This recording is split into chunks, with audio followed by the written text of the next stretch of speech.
Good afternoon. It's been a busy day at City Hall as the Mayor's Executive Committee meets to discuss a slew of issues, and now Olivia Chow is speaking. Let's listen in live. Leadership skills, give them opportunity to play as a team, to learn, to coach, to be a referee, and it could really build very strong legacy here in Toronto.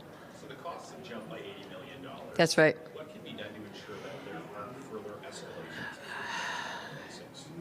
Yes, the costs have jumped partially because of an extra game, because of inflation on the construction, and I have asked our budget chief, Sherry Carroll, to be part of the team to examine the budget line by line. I will be integrating this budget, the FIFA budget, into our regular budgeting process. I've also sought the assistance of former budget chief David Sanaki, who is very diligent in his going through item line by line to assist our current budget chief. So I've set up a team to review the budget, and you will see some of these amendments coming to the report after lunch. Mayor Chow, you didn't sign the deal, but you did spend much of the last 10 months convincing people in Toronto that taxes need to go up in order to fix a lot of decay in the city. So what do you say to the people in the city who are now seeing, okay, they're paying record high property taxes, but then they're seeing their money go to this tournament and maybe thinking that that's not the best use of their taxes? Well, I'm saddled with it. I'm glad that we have this opportunity to host the FIFA World Cup. Would I want to see $380 million being spent on it? No. Would I have signed a deal had that none of the provincial and the federal government contribution had been locked down? No. But that's how I work, not how previous council worked. So I also read the bid book carefully, thoroughly, and we have to proceed with the bid. We are hosting the game. So hosting the games means embracing the game.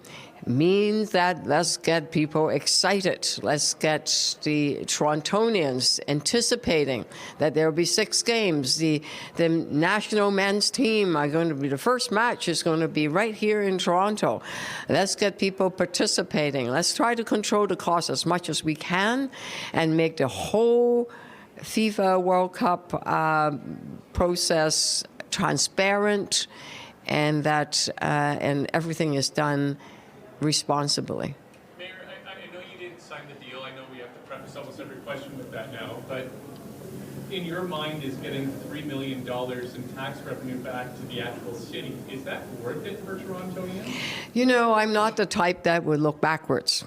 I have, just like I inherited the $1.8 billion budget deficit, I do not look backwards, I look forward. We are here at this moment today at the leap year of February 29, 2024. The game is coming in 2026. We need to move ahead. We need to get the stadium prepared. There's a lot of contracts that needs to be signed. I will do everything I can to set up committee to see if we could get more private sector contribution. I'm setting up a team to look at the budget, to do it line by line. I am bringing people together to really look at the legacy piece of it, to engage people that are sports fan. You know, I've talked to a lot of folks because I'm out on the street a lot and out in many, many different events. There is this excitement that from people that are not that excited about hockey game or baseball, but you mentioned football, football meaning soccer for them, and they grew up watching football, grew up with their culture that football is the sports. And it was just incredibly exciting watching how people respond to it and the stories they tell about their experience with soccer game, soccer match growing up. And I thought, wow, having that history, having that kind of engagement of people, a lot of residents that have not been engaged in the past because hockey was not their sports. They didn't grow up playing hockey. Their parents are from, or themselves are from different parts of the world. So to see this unique opportunity for them to really participate, get excited, it's just wonderful. In setting up the consultations with the private sector and former budget chiefs, et cetera, do you have some ideas going into those discussions on the types of things you'd like to see come up? Yes, I'm setting up a champion committee, the leadership committee that are out there seeking private support, and that we're beginning to put that together now that we know we have 6 games. We couldn't really take action until the announcement came as to how many games we have, what are the games. Now we know, so we could proceed. So, and the other piece is speaking to quite a few of the councillors here where they are talking about their own personal experience with soccer. And the sparks in their eyes just incredible. I thought, wow. And it's almost as if they want to spend a lot of time engaging people from all parts of the city. And especially in parts of the city where the local residents, the young people, are not engaged before. And to have them brainstorm and unleash their creativity of how they could bring people in was just very exciting. The other piece is that some of the private sector folks are saying the stories that can be told can have a lot of implications for years to come because it's a different kind of story than what we had in the past. Mayor, you expressed some concern earlier this week about the recommendation in the staff report to delegate authority Yes. against the city staff. Are you going to take action on that? Yes. What Yes, you will see a set of amendments from me. Can you elaborate a bit on what your concerns are there? I think for a bit that is, the cost is $380 million. It's important that City Council and the Mayor bear full responsibility of it. Delegating it completely to the staff, we trust the staff. However, at the end of the day, buck stop with me, the Mayor, and City Council. Chow, you worry that they might argue then that holds things up and that the games won't, I guess, be executed on time? If we need to meet as many times as we need to, we'll do it. There might be able to be some delegations for small things, right? Maybe under a certain dollar amount. But you saw when I first came on, I called a meeting in August because we had to deal with our long-term financial plan. So I'm not afraid of doing extra work, but the oversight is important.